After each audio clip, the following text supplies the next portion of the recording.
My self Mohina Mukherjee aka mostly medico और ये है हमारा lecture number 6 of pathology practical series में हम लोग पूरे पैथोलॉजी सिलेबस को विद इन 10 लेक्चर्स फुल जोश के साथ कवर करने वाले हैं। ओके, तो चलिए शुरू करते हैं। तो इस लेक्चर को शुरू करने से पहले मैं आपको थोड़ा सा प्रीवियस वाले लेक्चर को रिवाइज करवाना चाहूंगी। प्रीवियस वाले लेक्चर में हमने क्या पढ़ा था? हमने पढ़ा था पैथोलॉजी के सारे इंपॉर्टेंट इंस्ट्रूमेंट्स। उसमें हमने क्या पढ़ा था? पहले हेमाटोलॉजिकल इंस्ट्रूमेंट पढ़े थे, उसके बाद हमने सिस्टमिक इंस्ट्रूमेंट पढ़े थे। हेमाटोलॉजिकल इंस्ट्रूमेंट में क्या थे? आरबीसी पिपेट थे, डब्ल्यूबीसी पिपेट थे और हीमोग्लोबिनोमीटर एपैरेटस था जो कि सालिस हीमोग्लोबिनोमीटर एपैरेटस था। उसके बाद न्यूबर्स चेंबर पढ़ा था और सिस्टमिक में हमने क्या पढ़ा था? यूरिनोमीटर ट्यूब पढ़ा था। इसके अलावा हमने पढ़ा था एशबैक्स एल्बुमिनोमीटर, सॉरी ये थोड़ा सा कंफ्यूज लगता है मुझे। एशबैक्स रिएजेंट क्या था? Citric acid, picric acid. कैसे याद रखना था? P:C 1:2, picric acid, citric acid और इसके साथ 1 लीटर वाटर को मिक्स करके हम लोग बनाते थे। इसके आगे हमने क्या पढ़ा था? पास्चुर पिपेट पढ़ा था। इसके आगे हमने पढ़ा था बोन मैरो के इंस्ट्रूमेंट पढ़े थे, जिसमें एक था बोन मैरो एस्पिरेशन नीडल और एक था बोन मैरो बायोप्सी नीडल। अब बोन मैरो एस्पिरेशन नीडल में क्या था? एक था सालास नीडल, एक था क्लेमास नीडल। सालास नीडल में साइड स्क्रू था, क्लेमास नीडल में रोटेटरी स्क्रू था। और बोन मैरो बायोप्सी नीडल में हमने पढ़ा था जमशेडीज नीडल, एक और होता है ट्रिफिन बायोप्सी नीडल। ठीक है, खैर ये तो सब आपको पता ही है, फिर भी मैंने एक बार बोल दिया। उसके अलावा हमने पढ़ा था वैक्यूटेनर के बारे में। अगर रेड वाला होगा तो रेड डेंजर का साइन होता है और हमें बायोकेमिस्ट्री डेंजरस लगता है फर्स्ट ईयर। ऑफेंड मत होना, सभी के लिए नहीं है पर मेजॉरिटी स्टूडेंट्स के लिए है। तो रेड वाला वैक्यूटेनर में ब्लड का बायोकेमिकल टेस्ट जो होता है सेरोलॉजी का, वो किया जाता है। पर्पल वैक्यूटेनर होता है ईडीटीए वाला, जिसमें कि हम लोग ब्लड को क्लॉट ना करके उसके जो सेलुलर जो टेस्ट होते हैं, मॉर्फोलॉजी सेल्स वगैरह देख लिए, वो टेस्ट करते हैं। इसके आगे था ग्रीन कलर का वैक्यूटेनर यानी कि हरा, हरा यानी कि हेपरिन, याद है ना। इसके अलावा हमारे यहाँ पे था 3.8 सोडियम सिट्रेट वाला था, कौन सा? ब्लू वाला। इसके आगे हमारा था सिर्फ सिट्रेट वाला, वो कौन सा था? सिट्रेट होता है नींबू हरा या फिर येलो होता है, तो हरा तो हमने हेपारिन में दे दिया, तो येलो वाला बचा जो कि ब्लड की क्लॉटिंग स्टडीज को देखने के लिए काम आता है। इसके अलावा होता है एक पिंक कलर का वैक्यूटेनर जो कि ब्लड बैंक्स में यूज किया जाता है। ओके, सबको याद है? चलो आज हम लोग पढ़ेंगे ब्लड ग्रुपिंग का पूरा नॉलेज। ब्लड ग्रुपिंग मैं तुमको ऐसे पढ़ाऊंगी ना, तुम भूल के दिखा देना। चलो, एक होता है पढ़ाना, एक होता है रटवा देना। मैं तो कोई टीचर हूं नहीं, मैं भी एक स्टूडेंट हूँ आप लोगों की तरह ही, तो मैंने खुद जैसे ऐसे मतलब इसे याद किया था, मैं आप सभी को वैसे ही इसको याद करवाऊंगी। आप बड़े रहो, बस थोड़ा सा छोटा सा लेक्चर है, थोड़ा टाइम दो, एकदम याद हो जाएगा। ठीक है, पहले हम लोग थोड़ा सा देखेंगे ब्लड स्मेयर प्रिपरेशन। ये मैंने बस फॉर्मेलिटी के लिए लिया है, वैसे आपको फिजियोलॉजी के नॉलेज से पता है। पहले हम लोग क्या करते हैं? प्रिक करते हैं। अब प्रिक कौन से उंगली में करते हैं? हम लोग इस वाले उंगली में करते हैं। क्यों? अल्नर वर्सा रेडियल वर्सा का एक मैटर होता है, वो तुमको पता है, वो मैं दोबारा से नहीं बता रही हूँ कि इस पहले 2 फिंगर्स में प्रिक करेंगे तो रेडियल वर्सा जो कि कनेक्टेड होता है वो खराब हो सकता है। ठीक है, चलो अभी पहले हमने प्रिक किया, थोड़ा सा ब्लड लिया, ब्लड को एक स्लाइड पे रखा, उसके बाद एक और स्लाइड लिया और उस स्लाइड के ऊपर ऐसे करके खींचना है। अभी देखो कैसे करके खींचना है। सपोज कि ये एक स्लाइड है, यहाँ पे मैंने यहाँ पे एक ब्लड को ड्रॉ किया और ये एक और स्लाइड है, तो मैं इसको यहाँ पे ऐसे रखूंगी और ऐसे सामने ले जाके पहले पूरा स्प्रेड करवाऊंगी ब्लड को, उसके बाद मैं इसको ऐसे खींचूंगी। वैसे तो ये जरूरी नहीं है आपके पैथोलॉजी के पॉइंट ऑफ व्यू से, पर फिर भी अगर किसी को कंफ्यूजन हो तो मैंने बोल दिया। अब इसे 30 डिग्री एंगल पे खींचने से सबसे स्मूथ अच्छा स्मेयर बनता है। ठीक है, अभी देखो जो आपको पढ़ना है इंपॉर्टेंट है वो मैं यहाँ पे आपको लिख देती हूँ। एक सेकेंड, हाँ ये वाला पार्ट थोड़ा सा इंपॉर्टेंट है, which is features of ideal smear. पता है फिर भी मैं बोल देती हूँ। It should be tongue shape, it should occupy middle 2/3 of the slide. Translucent uniformly thick. Translucent मतलब ट्रांसपेरेंट होता है जिसका इस पर उस पर दिखता है, ओपेक होता है जिसका उस पर नहीं दिखता है, और ट्रांसलूसेंट मतलब थोड़ा दिखता है पर ब्लड। ओके, तो translucent uniformly thick. It should not have any interruption, bubbles और स्ट्रिएशन। ये तुमको पता है, फिर भी एक बार पढ़ लो। It should have uniform length dividing 3 parts, head, body, rounded tail. कौन सा वाला? ये वाला हेड है, ये वाला बॉडी है और ये वाला राउंडेड टेल है। Okay, on microscopic examination there should not be any रूले फॉर्मेशन। जब आप माइक्रोस्कोपिकली देखेंगे तो आपको कोई रूले नहीं दिखना चाहिए। रूले मतलब ऐसे आरबीसी का क्लम्स आपको नहीं दिखना चाहिए। इसके आगे हमको और क्या पढ़ना है? हमको पढ़ना है ब्लड ग्रुपिंग के बारे में। चलो, पहला क्वेश्चन आपके ऑप्शन में आता है which is types of blood grouping. आपको आना चाहिए, ये 4 नाम लिख दिया है, इजी रट लो और इससे बाहर कुछ नहीं आएगा। एक एबीओ, एक आरई, ये तो तुम्हें पता है। एक याद कर लो एमएन और एक किड, एमएन और किड याद रहेगा, ये दोनों रट लेना। इसमें से क्वेश्चन पूछते हैं ऑस्ट्री में। ओके, अभी देखो एबीओ ग्रुपिंग सीख लेते हैं। ऐसे सीखोगे, थ्योरी में नहीं पढ़ा कोई बात नहीं, तुम हवा उड़ा दोगे। देखो अभी एबीओ ग्रुपिंग में पहले हम समझते हैं हमारे हर क्रोमोसोम, हमारे जो सेल होते हैं ना, उसमें क्रोमोसोम 19 में एक जीन होता है, उस जीन का नाम होता है एच जीन। ओके, अभी ये जो एच जीन है इसका एक और नाम है विच इज फ्यूकोजाइल ट्रांसफरेंस। क्यों होता है ये फ्यूकोजाइल ट्रांसफरेंस? वैसे तो ये एच जीन का प्रोडक्ट है, पर हम आसानी से ऐसे याद रखेंगे कि ये जो एच जीन है जो कि क्रोमोसोम 19 में रहता है, उसका ही एक और नाम है फ्यूकोजाइल ट्रांसफरेंस।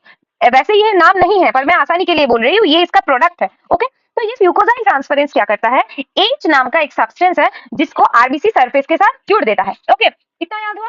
चलो, क्रोमोसोम 19 में एच जीन है जो कि एच सब्सटेंस को आरबीसी के सरफेस में जोड़ देगा। अभी देखो एबीओ ग्रुपिंग यानी कि हमको ब्लड में क्या करना है, आरबीसी के सरफेस पे कौन सा एंटीजन है और उसके अगेंस्ट ब्लड में कौन से एंटीबॉडीज है, यही तो बस पढ़ना है ना, ब्लड यानी कि प्लाज्मा। ओके, तो अब जब ये एच सब्सटेंस आरबीसी सरफेस में जुड़ गया ना, तो ये एक ग्लू की तरह काम करता है, एक फेविकॉल की तरह काम करता है। अब इसके ऊपर अगर एंजाइम्स एन एसिटाइल गैलेक्टोजामिन ने काम किया तो एक प्रोडक्ट होगा, एक अगर गैलेक्टोज ने काम किया तो दूसरा प्रोडक्ट होगा। अगर इस वाले एंजाइम ने काम किया तो ए एंटीजन को ये एच सब्सटेंस जोड़ लेता है, अगर इस वाले एंजाइम ने काम किया तो ए सब्सटेंस को ये एच वाला सब्सटेंस अपने साथ जोड़ लेता है, और अगर गैलेक्टोज ने काम किया तो बी एंटीजन को ये जोड़ लेता है। याद हुआ? देखो ये फ्लो चार्ट देखो, एक जीन जो कि क्रोमोसोम 19 पे है जिसका एक और नाम है फिकोजाइल ट्रांसफरेंस, ये एच सब्सटेंस को आरबीसी सरफेस पे जोड़ देता है। ओके, अब दीदी अगर ये आरबीसी पे ये सब्सटेंस नहीं जुड़ा तो बहुत आसान है, बॉम्बे ब्लड ग्रुप कितना आसान है। अगर ये जुड़ गया तो ये ग्लू बन गया, अब इस ग्लू के ऊपर अगर एन एसिटाइल गैलेक्टोजामिन ने काम किया तो वो ए एंटीजन को आरबीसी पे जुड़ेगा, और अगर गैलेक्टोज ने काम किया तो बी एंटीजन को जुड़ेगा, और अगर दोनों ने काम किया दीदी तो फिर दोनों जुड़ेंगे आरबीसी सरफेस पे, और अगर किसी ने काम नहीं किया तो फिर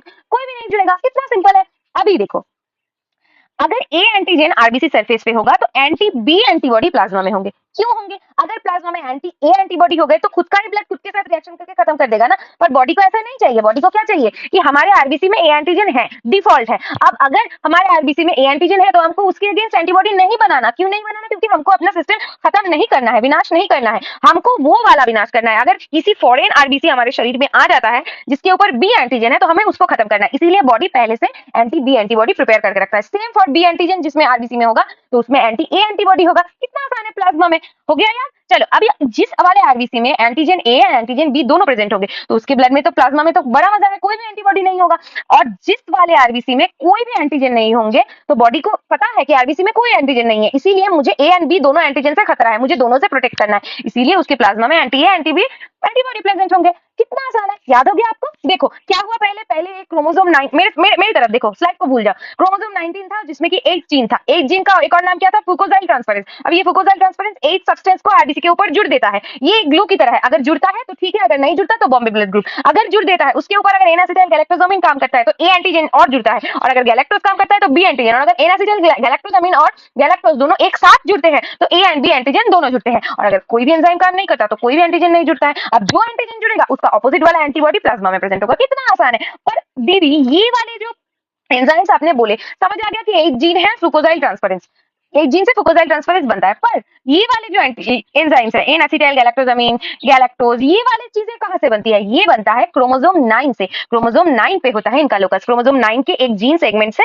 ये सारे जो एंटीजन है ये फॉर्म करते हैं। याद हो गया? अब ये वाले कौन से एंटीजन होते हैं? आईजीएम वाले। कैसे याद रखोगे? बचपन से पढ़ते आ रहे हो ये भी वो वाला सिस्टम। और भी बार जब कोई एंटीबॉडी रिएक्ट करता है किसी भी फॉरेन पार्टिकल के साथ, कौन सा होता है? आईजीजी या फिर आईजीएम? आईजीजी एक तो होता है और आईजीएम पहले आता है, ये इतना तो याद है ना। तो आईजीएम पहले आता है और तुम बचपन से ये एबीओ सिस्टम पढ़ रहे हो तो आईजीएम वाला होगा। कौन से क्रोमोसोम पे रहता है? क्रोमोसोम 9। ये वाला जो सबसे पहले आएगा वो क्रोमोसोम 19, 10 कमा दो फिर क्रोमोसोम 9 पे आएगा। हो गया? अभी बॉम्बे ब्लड ग्रुप तो तुमने ऐसे ही पढ़ लिया कि एच वाला एंटीजन यानी कि ग्लू ही नहीं होगा तो कोई भी ए और बी एंटीजन भी नहीं होंगे, पर एंटी एच एंटीबॉडी तो होंगे ना प्लाज्मा में, क्योंकि बॉडी को पता है कि मेरे आरबीसी में कोई एच पार्टिकल नहीं है, तो मुझे अगर किसी ने बाहर से एच पार्टिकल डाल दिया उसके अगेंस्ट प्रिपेयर्ड रहना, इसीलिए एंटी एच एंटीबॉडी प्लाज्मा में प्रेजेंट होता है। ये याद रखना, इससे एक बहुत important concept reverse blood grouping का मैं समझाऊंगी, ठीक है। उसके आगे देखो ए बी और जीन प्रेजेंट इन क्रोमोसोम 9। मैंने आपको बताया एच जीन होता है 19 में और ए एंड बी जीन होता है 9 में। हो गया यार? अभी देखो आरएच फैक्टर, अभी आरएच जीन भी सेम क्रोमोसोम नंबर 1 में प्रेजेंट होता है। ये आरएच जीन कैसे याद रखोगे? आरएच में क्या बोलते हो तुम लोग? जैसे ए बी ओ में बोलते हो ए बी ओ सिस्टम, अभी आरएच में क्या बोलते हो? या तो पॉजिटिव या तो नेगेटिव बोलते हो। अभी देखो पॉजिटिव या फिर नेगेटिव, हर एक में देखो एक लाइन जैसा है, ये भी एक लाइन है, ये भी एक लाइन है, ये भी एक लाइन है। अभी एक लाइन जैसा सब कुछ है, तो लाइन जैसा कौन सा अल्फाबेट होता है? 1। ये बस एक याद करने का तरीका है, ऐसे याद रखो। तुम्हारा कोई ट्रिक हो तुम वैसे भी याद रख सकते हो, मैंने ऐसे याद रखा था। तो ये आरएच जीन का एक्सप्रेशन होता है प्लस माइनस। क्यों? क्योंकि यहाँ आरएच जीन में वैसे बहुत सारे एंटीजन जुड़ते हैं, पर हमको मेनली याद रखना है डी एंटीजन। ओके, पर अगर ये डी एंटीजन एब्सेंट हुआ ना तो एंटीबॉडी प्रेजेंट होगा। अगर किसी के ब्लड में आरएच एंटीजन प्रेजेंट ना हो, आरबीसी में आरएच एंटीजन ना हो, तो बॉडी को फिर से प्रिपेयर करना है कि मेरे आरबीसी में तो आरएच एंटीजन नहीं है, पर मेरे प्लाज्मा में मैं प्रिपेयर रखूंगा कि अगर बाहर से कोई आरएच एंटीजन आ जाए तो मैं उसको खत्म कर दूंगा, ठीक है। तो इसीलिए एंटीबॉडी प्रिपेयर रहता है, जिसे हम एंटी डी एंटीबॉडी कहते हैं। अब ये एंटीबॉडी कौन सा टाइप का होता है? आईजीजी टाइप का होता है। अब ये आईजीजी कैसे याद रखेंगे दीदी? देखो मैंने आपको क्या बोला, हमारे जब हम इम्यून सिस्टम पढ़ते हैं तो पहला कौन सा एंटीबॉडी आता है? आईजीएम, उसके बाद आता है आईजीजी, ठीक है। अभी आईजीएम तो एबीओ में मैंने आपको बता दिया, बचपन से एबीओ पढ़ते आ रहे हो और आईजीएम पहला वाला है। पर उसके बाद सेकेंडरी कौन सा है, आईजीजी। तुमने क्या ये एमएन या फिर किट सिस्टम वगैरह पढ़ा है, पर थोड़े बड़े होने के बाद एबीओ के साथ साथ तुम आरई सिस्टम भी पढ़ते हो, इसीलिए ऐसे याद रखना, पहले आएगा आईजीएम, उसके बाद आएगा आईजीजी। जिन लोगों को याद है बहुत अच्छी बात है, जिनको याद नहीं है उनके लिए मैंने ट्रिक बता दिया। पर अब ये एंटीबॉडी जानना क्यों जरूरी है दीदी, क्योंकि ये जो आईजीजी टाइप का एंटीबॉडी होता है ये प्लासेंटा को क्रॉस कर सकता है, पर आईजीएम नहीं कर सकता। ये आपका शायद 12th क्लास का कॉन्सेप्ट है इम्यूनिटी का, पर अगर आपको नहीं पता मैं आपको बता देती हूँ। ये आईजीजी प्लासेंटा को क्रॉस कर सकता है। कैसे याद रखोगे, पीजी से, ठीक है। अभी देखो, पीएम से नहीं याद रखना है, पीजी से। पीजी करना है ना तो प्लासेंटा को क्रॉस करना पड़ेगा, ओके, ऐसे याद रखो। तो प्लासेंटा को क्रॉस करता है आईजीजी, ठीक है। इसीलिए तो इसी वाले में आरएच सिस्टम मिसमैच हुआ तो एरिथ्रोब्लास्टोसिस फिटोरिस होता है। क्या एबीओ सिस्टम में होता है, अगर मम्मी का ब्लड ग्रुप ए हो और बच्चे का बी हो तो क्या उनमें प्रॉब्लम होता है, जनरली नहीं होता ना। पर अगर मम्मी का ब्लड ग्रुप आरएच नेगेटिव है तो सेकंड प्रेगनेंसी में कुछ प्रॉब्लम होता है ना, एरिथ्रोब्लास्टोसिस फिटोरिस करके, आपको पता होना चाहिए। ये बचपन से पढ़ते आ रहे हैं, अगर नहीं पता तो अब पता कर लो, ठीक है। तो देखो हमने क्या पढ़ा, दोबारा रिवाइज करो। एबीओ सिस्टम क्या होता है, मेरे साथ फटाफट बोलो। क्रोमोसोम 19 में एक जीन होता है जो कि होता है फुकोजाइल ट्रांसफरेंस, ये की 8 सब्सटेंस को आरबीसी सरफेस के साथ जुड़ता है। अब ये आरबीसी सरफेस में 8 सब्सटेंस एक ग्लू की तरह काम करता है, जिसके ऊपर अगर एन एसिटाइल गैलेक्टोजामिन काम करे तो वो ए एंटीजन को जुड़ता है, अगर गैलेक्टोज काम करे तो वो बी एंटीजन को जुड़ता है, अगर दोनों काम करे तो दोनों एंटीजन को जुड़ता है, अगर कोई काम ना करे तो कोई भी एंटीजन नहीं जुड़ेगा। अब जो भी एंटीजन होगा प्लाज्मा में उसके ऑपोजिट एंटीबॉडी बना दो। अब ये एंटीजन होगा आईजीएम टाइप। अब बॉम्बे ब्लड ग्रुप पढ़ लिया, जिस आरबीसी में वो एच वाला सब्सटेंस ही नहीं जुड़ेगा, यानी कि फुकोजाइल ट्रांसफरेंस, ओके। तो ग्लू ही नहीं रहा तो कोई एंटीजन ही नहीं रहा, बट ब्लड में एंटीबॉडी होगा। आरएच सिस्टम हमने पढ़ा, आरएच सिस्टम क्रोमोसोम 1 में होता है, आरएच जीन उससे पॉजिटिव हो सकता है, नेगेटिव हो सकता है। किस टाइप का एंटीजन है, नाम क्या है, डी एंटीजन। अब इसके अगेंस्ट अगर एंटीजन एब्सेंट होगा तो प्लाज्मा में कौन सा एंटीबॉडी होगा, आईजीजी टाइप, जो कि प्लासेंटा को क्रॉस कर सकता है, इसीलिए एरिथ्रोब्लास्टोसिस फिटोरिस का इवेंट होता है। अब देखो ब्लड ग्रुपिंग के टाइप्स देखो, पहला आता है फॉरवर्ड ब्लड ग्रुपिंग। अब ये कितना आसान है, देखो तुमको जब पैथोलॉजी प्रैक्टिकल करने को देगा तो ऐसे स्लाइड्स देते हैं ना, तो फॉरवर्ड ग्रुपिंग वही स्लाइड वाला मेथड है। कैसे, यहाँ पे मैंने एक बॉक्स लिख लिया है, इससे याद रख लो, कुछ नहीं चाहिए तुमको। क्या देखना है, तुम ब्लड ग्रुप करके देखते हो ना कि कौन सा वाला ब्लड ग्रुप है जिसमें क्लम्प होता है, वो वाला ब्लड ग्रुप होता है। इसमें हमको एंटीजन नहीं पता पर हमें एंटीबॉडी पता है। कैसे पता है, 3 बॉटल्स दिए जाते हैं, एक वाला ब्लू कैप वाला, एक वाला येलो कैप वाला और एक वाला कलरलेस कैप वाला। कौन सा वाला कौन सा होता है, ब्लू वाला एंटी ए, येलो वाला एंटी बी और कलरलेस वाला एंटी डी, ओके। तो ये सारे हमको पता है। तो ये क्या है, ये तो एंटीबॉडी ही है ना, जो हमको पता है, जो कि हम लोग ब्लड में ड्रॉप ड्रॉप डाल के देखेंगे कि कौन सा वाला ब्लड ग्रुप है। कैसे करना है, पहले हम लोग ब्लड सैंपल लेंगे और ये 3 वायल लेंगे, वायल तो नहीं खैर 3 ऐसे शीशी लेंगे, ठीक है। तो अभी क्या करना है, हमको 2 स्लाइड्स लेने हैं, ध्यान से देखो 2 स्लाइड्स लेने हैं। पहले स्लाइड में हमको 3 ड्रॉप ब्लड डालना है, दूसरे साइड में हमको 2 ड्रॉप ब्लड डालना है, बीच में डिमार्केटेड करना है, पहले साइड में 3, दूसरे साइड में 2, ठीक है। अभी हमको नीचे लिखना है एंटी ए, एंटी बी और कंट्रोल, एग्लूटिनेशन देखना है हमें, इसलिए anti A, anti B, anti control. और यहाँ पे हमको आरएच का देखना है, इसलिए एंटी डी और कंट्रोल देखना है, ओके हो गया। तो इस पहले वाले स्लाइड में मैं जूम कर देती हूँ, एक ड्रॉप ब्लड के साथ हमको एंटी ए एंटीबॉडी और एक ड्रॉप हमको एंटी बी एंटीबॉडी और इसके साथ एक ड्रॉप नॉर्मल सलाइन देना है। और इस वाले में हमको एक में एंटी डी वाला देना है और एक में कंट्रोल वाला यानी कि नॉर्मल सलाइन देना है, ओके। इसको अब मिक्स कैसे करना है, एग्जामिनर यही वाला पॉइंट सबसे ज्यादा देखता है। देखो ये वाला स्लाइड है, ये अगर तुम्हारा एक और स्लाइड है, तुम एक स्लाइड से मिक्स करोगे एक स्लाइड के ऊपर। मैं पहला वाला एग्जांपल देके बोल रही हूँ, अगर इस स्लाइड में तुम्हारे सपोज की 3 ऐसे तुमने खोप बनाए हैं, यहाँ पे देखो तुमने 3 ऐसे खोप बनाए हैं, जिसमें एक में एंटी ए एंटीबॉडी, एक में एंटी बी एंटीबॉडी और एक में नॉर्मल सलाइन है, ठीक है। चलो अब तुम कैसे इसको मिक्स करोगे, ब्लड है, एंटीबॉडीज है, तुम एक स्लाइड के एक कॉर्नर से यहाँ पे ऐसे मिक्स करोगे। अब दूसरे वाले में तुम कॉर्नर को पलट दोगे, ऐसे मिक्स करोगे। तीसरे वाले में तुम फिर से कॉर्नर को पलट के अलग करोगे। एक स्लाइड के 4 कॉर्नर होते हैं कि नहीं होते, अभी 4 कॉर्नर के, अभी तुमको 3 कॉर्नर यूज करना है। एक वाला मतलब पहला कॉर्नर तुम जिस वाले को मिक्स करोगे वो कॉर्नर तुमको बाकी के वाले में ऐड नहीं करना है, मिक्स नहीं करना है। एग्जामिनर यही वाला पॉइंट देखता है कि तुम कितने प्रिसीजन के साथ ये करते हो। जो स्लाइड तुम यूज करोगे उसको तुम्हें एक कॉर्नर को एक वाला ही मिक्स करने के लिए यूज करना है, ठीक है। और अगर आपके कॉलेज में स्टिक दिया जाता है जिससे मिक्स करते हैं तो आपको वैसे ही अकॉर्डिंगली करना है। एक स्टिक को आप 2 बार यूज कर सकते हो, कैसे, एक बार एक साइड से, दूसरी बार दूसरी साइड से। अगर ये एक स्टिक है तो इस बार इस साइड से मिक्स कर देना, एक बार एक साइड से मिक्स कर देना, ठीक है, हो गया। चलो अब ये तो तुमको पता है, if any part shows clamping that is the blood group, ये पता है तुमको। अभी जो तुमको अच्छे से याद में करवाऊंगी विच इज रिवर्स ग्रुपिंग। अब रिवर्स ग्रुपिंग में क्या करना है, हमको फॉरवर्ड ग्रुपिंग में क्या था, एंटीजेन नहीं पता था, एंटीबॉडी पता था, वो शीशियों में आते हैं, एंटीबॉडी पता था। पर रिवर्स ग्रुपिंग में उल्टा है, ज्यादा दिमाग मत लगाना, ज्यादा सोचोगे कंफ्यूजन होगा। एंटीजेन हमको इसमें पता होता है पर एंटीबॉडी हमको पता नहीं होता। ये होता है ट्यूब मेथड, वो स्लाइड में करते थे, इसे ट्यूब में करते हैं। कैसे करते हैं, हम लोग 3 ट्यूब लेते हैं। अब हमको क्योंकि एंटीजन पता है इसीलिए हम लोग एंटीजन ए, एंटीजन बी और एंटीजन डी 3 ट्यूब में ऐड करते हैं। उसके बाद हम लोग हर एक ट्यूब में सैलाइन वॉश्ड आरबीसीज देते हैं। क्यों देते हैं, अगर सैलाइन वॉश्ड आरबीसी देंगे तो प्लाज्मा के अंदर जो एंटीबॉडीज है जो कि हमें नहीं पता है वो उसके साथ रिएक्ट करेगा, एग्लूटिनेशन होगा और हम देख के ऐसे समझ जाएंगे कि कौन सा वाला ब्लड ग्रुप है, ठीक है। तो अगर agglutination reaction in any tube suggest presence of that antibody in plasma, इसमें क्या होता था, अगर ये वाला इसमें अगर सपोज करो कि एंटी ए में एग्लूटिनेशन हुआ तो हम कहते थे ना कि ए ब्लड ग्रुप है, पर अगर इसमें एग्लूटिनेशन किसी में हुआ तो हमको पता चलेगा कि वो वाला एंटीबॉडी प्लाज्मा में प्रेजेंट है, क्योंकि एंटीजन तो हमको पता है, वो वाला एंटीबॉडी प्लाज्मा में प्रेजेंट है, यानी कि उसके ऑपोजिट वाला ब्लड ग्रुप होगा। अब दीदी इसकी क्या जरूरत थी, ये तो फॉरवर्ड ग्रुपिंग इतना आसान है, अभी रिवर्स ग्रुपिंग करवाने की क्या जरूरत थी, कॉम्प्लेक्सिटी बढ़ाने की जरूरत थी। मैंने आपको क्या बोला, बॉम्बे ब्लड ग्रुप में कोई सा भी एंटीजन प्रेजेंट नहीं होता। क्यों नहीं होता, क्योंकि एच जो सब्सटेंस है वही वाला नहीं होता ना, ग्रुप जो एच सब्सटेंस जो कि ग्लू की तरह काम करता है वही प्रेजेंट नहीं होता। तो उसको हम लोग कैसे डिटेक्ट करेंगे कि वो वाला ब्लड ग्रुप है या फिर बॉम्बे ब्लड ग्रुप है, उसके लिए हमको एंटीबॉडी देखने पड़ेंगे ना। Normally A B O A B इन सभी में एंटी एच एंटीबॉडी तो प्रेजेंट नहीं होता, पर ये जो बॉम्बे वाला है ना उसमें एंटी एच एंटीबॉडी प्रेजेंट होता है, याद रहेगा। चलो, अब दीदी आपने तो बोला कि अभी एंटी एच एंटीबॉडी प्रेजेंट होता है, पर हमने तो टेस्ट किया एंटीजन ए, एंटीजन बी और एंटीजन डी के लिए, तो इसके भी अगेंस्ट के एंटीबॉडीज प्रेजेंट होंगे कि नहीं, क्योंकि एच वाला ग्लू नहीं है, तो ए बी और फिर डी यानी कि आर एच वाला ये सब तो नहीं होंगे। और अगर ये सब आरबीसी में नहीं होंगे तो प्लाज्मा क्या करेगा, प्रिपेयर करेगा। कैसे प्रिपेयर करेगा, ए के अगेंस्ट एंटी बी और बी के अगेंस्ट एंटी ए, डी के against anti R H antibody. हो गया यार, क्लियर हो गया कॉन्सेप्ट। तो हमको एंटीबॉडीज, अगर सारे antibodies anti H anti A anti B anti D सारे एंटीबॉडीज प्रेजेंट हो तो वो होगा बॉम्बे ब्लड ग्रुप। अब इस बॉम्बे ब्लड ग्रुप के लिए हमको ये रिवर्स ग्रुपिंग करना पड़ता है, वरना हम नहीं समझ पाएंगे कि ये क्या वो ओ ग्रुप है या फिर बॉम्बे ग्रुप है। हो गया यार, समझ आ गया। चलो, अभी इसके आगे हम लोग देखेंगे bleeding time and clotting time. अभी ब्लीडिंग टाइम क्लॉटिंग टाइम का प्रैक्टिकल तुमने फर्स्ट ईयर में किया है, तो फिर भी मैं एक बार बता देती हूँ।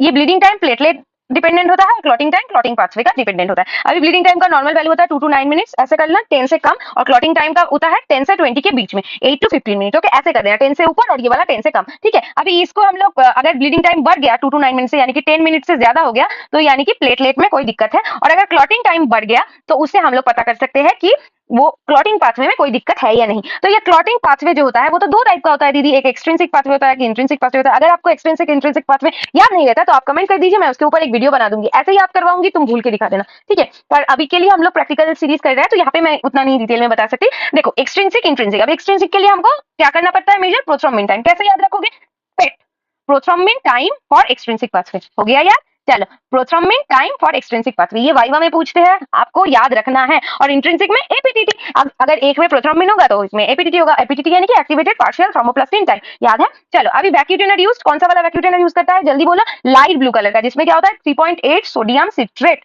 ओके, इसको याद रखने की एक और ट्रिक मैं बता देती हूँ, ये वाला स्काई ब्लू है ना, तो एस से सोडियम, ऐसे भी याद रख सकते हो, ठीक है। चलो, अभी ये प्लास्टिक से बना होता है, क्योंकि ग्लास का जो मतलब कांच से बना है, तो ग्लास का जो नेगेटिव चार्ज होता है उससे extrinsic pathway of clotting start हो सकता है। ओके, चलो, अभी हमने क्या पढ़ा, दोबारा से एक बार रिवाइज कर लो। पहले हमने क्या पढ़ा, पहले हमने ब्लड ग्रुपिंग पढ़ा, उससे पहले हम लोग ब्लड स्मेयर प्रिपरेशन पढ़ा, उसके बाद हमने पढ़ा forward grouping, reverse grouping. Forward grouping में एंटीजन अननोन होता है, एंटीबॉडी नोन होता है, वो 3 ट्यूब से दिखते हैं, जो हम लोग प्रैक्टिकल करते हैं वही है फॉरवर्ड ग्रुपिंग, उसका प्रोसेस पढ़ा। और रिवर्स ग्रुपिंग में हमको एंटीजन पता होता है पर एंटीबॉडी नहीं पता, बॉम्बे ब्लड ग्रुप के लिए हम लोग इसे यूज करते हैं। आगे हमने पढ़ा bleeding time and clotting time के बारे में। ब्लीडिंग टाइम प्लेटलेट से हम लोग मेजर करते हैं, और एक होता है क्लॉटिंग टाइम, वो जो कि हम लोग देखते हैं एक्सट्रिंसिक एंड इंट्रिंसिक में अलग अलग है। एक्सट्रिंसिक में होता है प्रोथ्रोम्बिन और इंट्रिंसिक में होता है एपीटीटी। ओके, इसके आगे हमने पढ़ा वैक्यूटेनर कौन सा यूज होता है। अभी देखो, मैंने डिसाइड किया है कि जो ब्लड ग्रुपिंग वाले लेक्चर है उनमें थोड़ा थोड़ा करके आपको यूरिन के जो एग्जामिनेशन के कॉन्सेप्ट्स है वो भी सिखा दूंगी, इसके लिए आपको अलग से लेक्चर पढ़ने की जरूरत नहीं है, ठीक है। तो अभी यूरिन एग्जामिनेशन यहाँ पे थोड़ा पढ़ेंगे, अगले वाले लेक्चर में थोड़ा पढ़ेंगे, कंप्लीट कर देंगे, ठीक है। अभी यूरिन एग्जामिनेशन 3 टाइप का होता है, एक होता है फिजिकल, एक होता है केमिकल, एक होता है माइक्रोस्कोपिकल।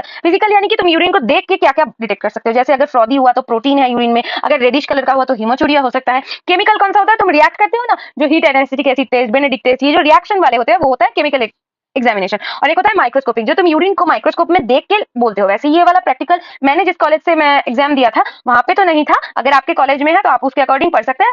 इसके अलावा आपके ऑस्पी में ऐसे क्वेश्चन फॉर्मेट में इसे पूछते हैं ये माइक्रोस्कोपिक वाले को, ठीक है। तो आपके उसके लिए ये पढ़ लीजिए। हम लोग इस वाले लेक्चर में ये फिजिकल वाला डिस्कस करेंगे, अगले वाले लेक्चर में केमिकल एंड माइक्रोस्कोपिक वाला खत्म कर देंगे, ठीक है। छोटा सा टॉपिक है, देख लो। अब एबनॉर्मलिटीज फिजिकल वाले में क्या होता है, हम लोग यूरिन को देख रहे हैं।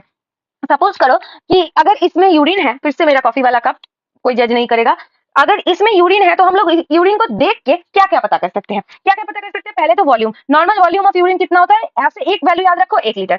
एक दिन में एक इंसान 1 लीटर यूरिन पास करना चाहिए। अब इसको थोड़ा सा कम थोड़ा सा ज्यादा करके रेंज बना दो, 0.8 से 1.2 लीटर, मैं ऐसे याद रखती हूँ। तो अगर इससे यूरिन का अमाउंट बढ़ जाए, यानी कि दिन में 2 लीटर से ज्यादा हो जाए, तो कुछ प्रॉब्लम्स होंगी। और अगर दिन में 400 ml से कम हो जाए, आप आधा लीटर याद रख लो, चलो अब आधा लीटर से कम हो जाए तो कुछ प्रॉब्लम होंगी। अब क्या क्या प्रॉब्लम हो सकती है? हाँ, ये वैल्यूज एडल्ट के लिए है, बच्चों में अलग होता है, क्योंकि बच्चों में वॉल्यूम ऑफ यूरिन ही कम होता है, क्योंकि बच्चे तो छोटे छोटे होते हैं ना।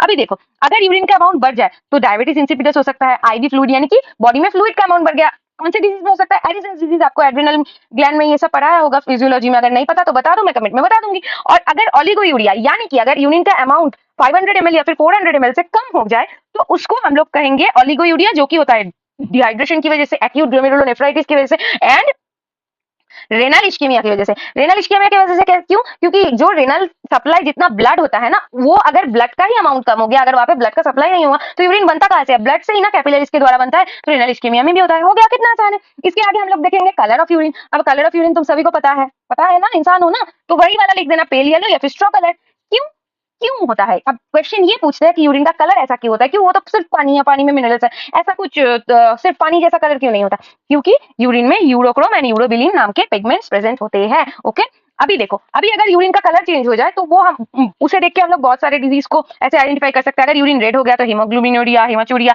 एंड अगर तुमने बहुत ज्यादा बीट खा लिया तो भी ये हो सकता है। अगर ब्राउन ब्लैकिश कलर का हो तो एल्काप्टोन्यूरिया, बायोकेमिस्ट्री में पढ़ा है। मिथेमोग्लोबिनूरिया, ये भी हो सकता है, ऑक्सीडेशन हो गया क्योंकि हीमोग्लोबिन टूट रहा है।